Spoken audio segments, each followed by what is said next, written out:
Good afternoon, good morning. This is Mark Johnson from Loyalty360. I hope everyone's happy, safe, and well. I want to welcome you back to another edition of Loyalty Live.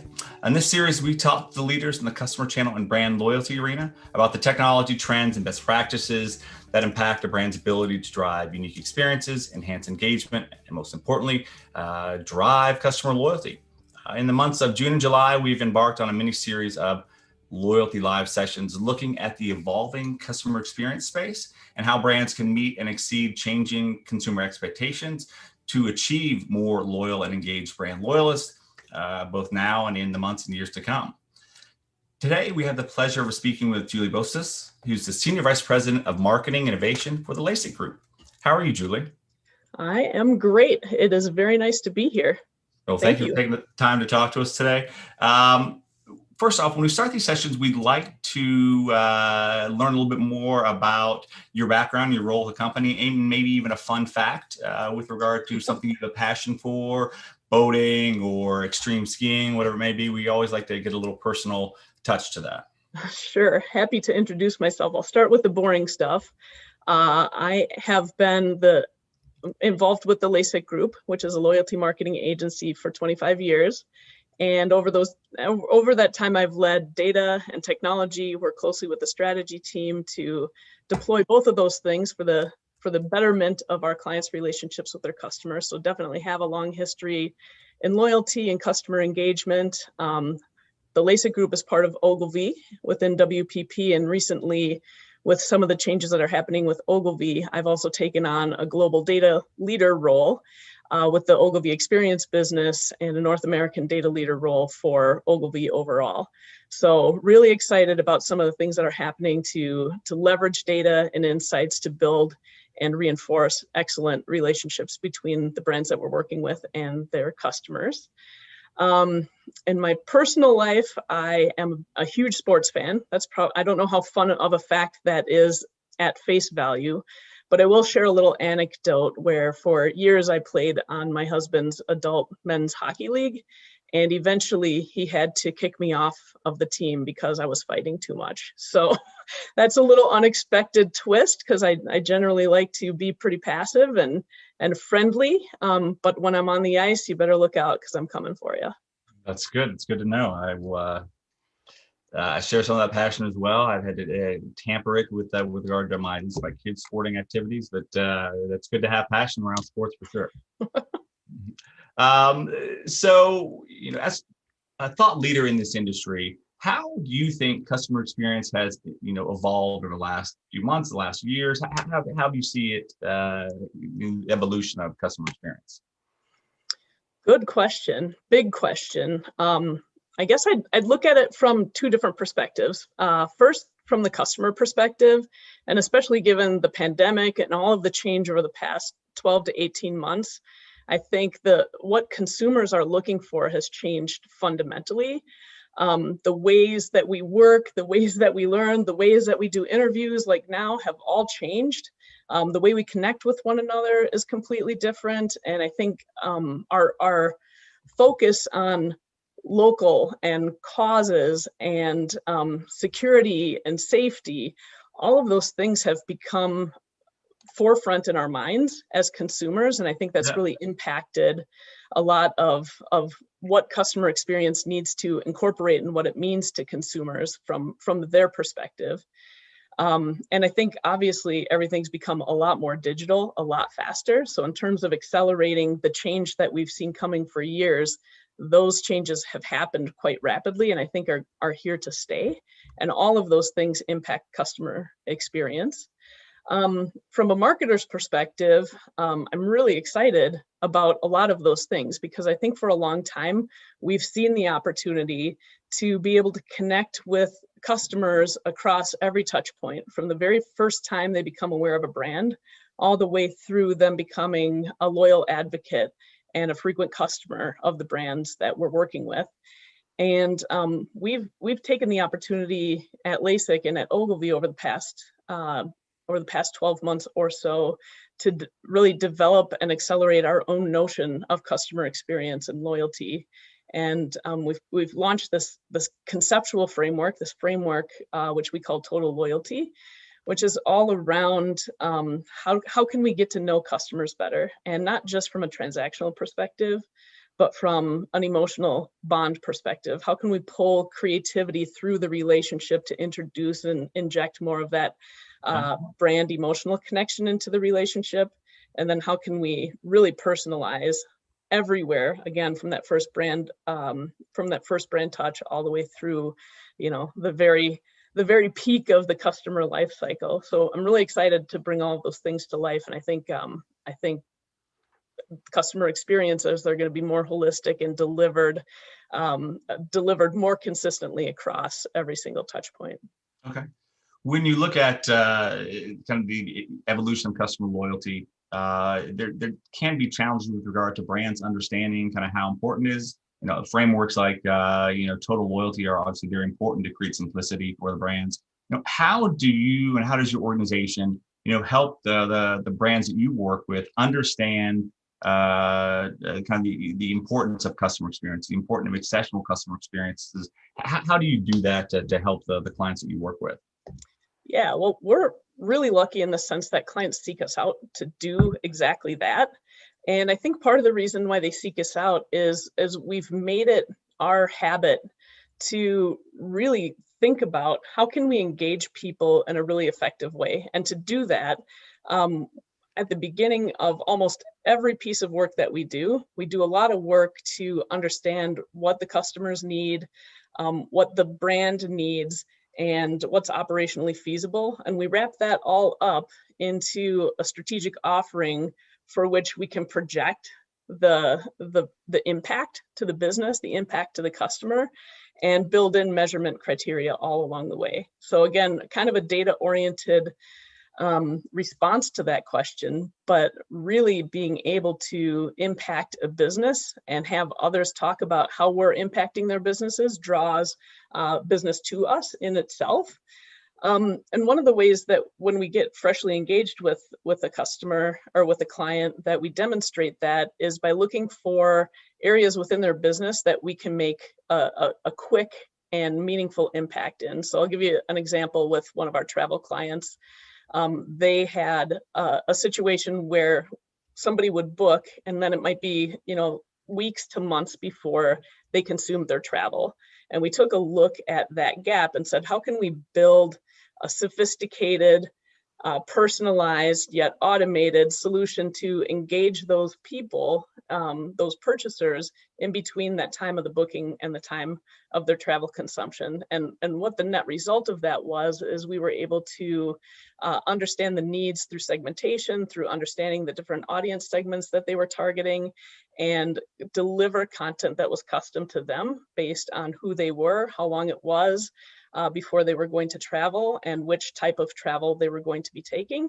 And that resulted in a sharp reduction in the number of cancellations. It also resulted in an improvement in ancillary revenue as people were booking additional packages within that travel experience. And from there, we were able to take that approach of personalization and understanding the customer and move that laterally within the journey within this particular travel customer, all the way from using the customer data to understand attributes that were more prominent within customers that were more likely to be high value customers, and using that to build demand generation models that were delivered through media to improve acquisition effectiveness and efficiency, and then all the way through helping remind people who had traveled with this brand what a great experience they had, and build anticipation for the next travel experience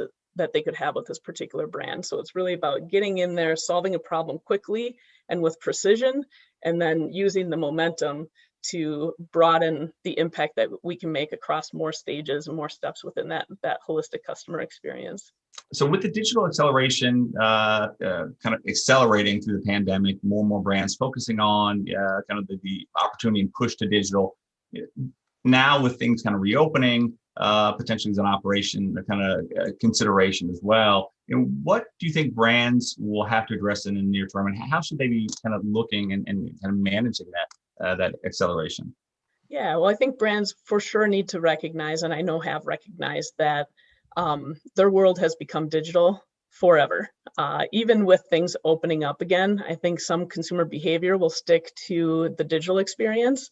And one of the big opportunities I think that we have, especially with joining creativity with a customer experience, is to pull that creativity through. So a couple of quick examples of where we see that happening within our clients' businesses. One is an Ogilvy case with Glade, where they partnered with the fulfillment company to create an interesting touch point through an e-commerce fulfillment. And what they did was they partnered with the fulfillment company to fill the air bladders that protect your delivery from damage with the scents that Glade offers in their cleaning products. So you brought that physical sense of being able to experience some of the different options in a really interesting and creative and engaging kind of way. Another example that I think we'll see more and more of is through connected devices. So we work with one CPG brand who has a connected toothbrush, and that's opening up a lot of opportunities for us to think about customer experience, not just kind of pre-purchase and post-purchase, but also in these examples during fulfillment and during usage. So how can we create a more engaging toothbrush experience, provide feedback on how well somebody is brushing their teeth, provide entertainment during the 2 minutes that they're spending on their oral hygiene. And so really, I'm excited about being able to extend that experience because of this move into digital across many more parts of that holistic customer experience journey. Okay, great. What can brands do to kind of lessen the participation barriers that they see with their customer experience and customer loyalty programs?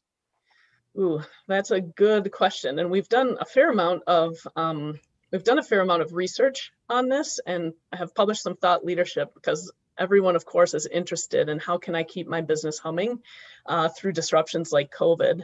And some of the things that we suggest are really developing more and more micro audiences, micro segmentation strategies. And what that allows you to do is really start to attack, or maybe that's not friendly enough of a word, but really start to provide custom content that directly addresses the barriers that people are concerned about that might be keeping them from transacting. We've also looked at how we can use data and insights to understand somebody's readiness to re-engage with a brand, and can use that to also customize communications around reducing those barriers and giving people the assurances that it's either safe to transact again, or that whatever concern they have is something that we've put a lot of focus in mitigating, or the clients that we're working with have put a lot of focus in mitigating. I think some other things that we've seen come up quite a lot are diversifying how people can engage with the brand. And a lot of that's done through partnerships. So we have several travel clients, as I mentioned before, and with people not being able to get on a plane or stay in a hotel, how can we bring the experience of our client to the consumer in that in-between time? And one of the ways that's been really effective to do that is through a network of partners through which they can experience the bond with the brand, they can experience the connection with the brand, and we can keep those brands top of mind with those consumers in that in-between time. And then I guess the last one that I'll mention is really how can we help our clients be as nimble as possible, because things are changing on a minute by minute, hour by hour basis, and being able to adapt to signals, being able to rapidly deliver personalization across any touch point is something that we want to help our clients develop the tools, the people, the processes to be able to do. Okay. Absolutely. Nimble's a huge consideration for brands right now. They're very challenged with regard to just getting through their day-to-day organizational operations, but learning technology and keeping up with evolving customer experience, customer loyalty, the MarTech space is very challenging. So when you look at that, and with the idea that most good customer experience is going to be multi-channel, how should brands look at managing multi-channel customer experiences, being in the channel that the customer is in, encouraging retention and deepening loyalty, if that's a word? Yeah, for sure. I think the answer from my perspective to that is it's on multiple levels, really. I think fundamentally, brands need to figure out how to orchestrate their communications and their data across a number of different channels. I mean, it really comes down to how can we harness the data that we have? How can we create a number of lenses, a finite number of lenses to look at that data through? And then how can we build decisioning that allows a decision to be made across channels for the benefit of that individual? And also, how can we allow decisions to happen within a channel that allows that channel to be maximized against those customer needs as well? That tends to put a lot of pressure on content. How can we create enough content to fill all of the different places that that content needs to live in order to deliver those relevant messages? So being able to rapidly iterate and adapt that content both to different form factors and different delivery channels, as well as different languages to be localized for different types of audiences is a big deal. We need to be able to deliver that. So having MarTech stacks that can reach customers in all the different places that they're engaging with the brand. And then obviously we need to be able to measure that. And when we look at measurement, we want to be able to measure against the audience. We want to be able to measure against the channel. We want to be able to measure against the message itself so that we can understand how those three things are really interplaying with one another to achieve that learning and that optimization that will continue to create better communications, more efficiency, and more effectiveness across all those different channels. Absolutely. So when you look at that evolution with regard to customer experience, being very dependent on technology, how should brands best manage that? Because integrations are a big challenge. And we just released a kind of new analyst report on technology and the state of the customer loyalty, and having those integrations can be very challenging, or even getting the right technology can be a huge struggle for many brands. So how can technology partners enable that agility and flexibility that you spoke of? Yeah, well, that's a really great question, and one that's pretty highly complicated. I think to me the fundamentals really are it's the classic tools, people, and process. You need the tools that can work with other tools. The things that we look for in technologies are the ability to configure connections, interoperability, data pipelines between data sources and platforms, because they need to work together and they need to be able to be orchestrated. Having different technologies that don't connect, that can't sync up, is not going to achieve a level of seamless experience across channels at all. So being open, being easy to integrate, and being as highly configurable as possible, I think, are all key attributes of a wonderful technology solution. But what we find too with our clients is it's not just the technology itself, it's also, do we have teams in alignment on what we're using the different technologies for? Do we have processes in place that allow those teams to work together in a fashion that's going to deliver that seamless experience? And often times, especially with large enterprises, that can be challenging because they have teams that are focused on different parts of the funnel, from acquisition all the way through loyalty. And a lot of times the way that those teams are focused aren't necessarily in synchronization with one another. So really kind of backing up a little bit to say, what is our customer-centric personalization approach to bring that degree of relevance across all channels, across the full spectrum experience, is something that we need to step back from the technology solutions from and make sure that we have a plan and buy-in on how we're going to do that, and then identify technologies and technology gaps that need to be filled to put in place to enable that strategy and that vision. Okay, great. Well, Julie, it's been a pleasure talking to you, learning more about your total loyalty offering, but some of the things that you're seeing with regard to the evolving customer experience industry. Obviously, I have a great deal of respect for Lacek and everything you guys do. Provide a lot of great services for a number of brands. So keep up the good work, and we look forward to hearing more from you throughout the year. Fantastic. Great to speak with you. Have a great day. Absolutely. Same to you. And thank you, everyone, for listening. Be sure to join us next Tuesday. I think we have Zozo Day at 1 o'clock. So thank you very much. Thanks again.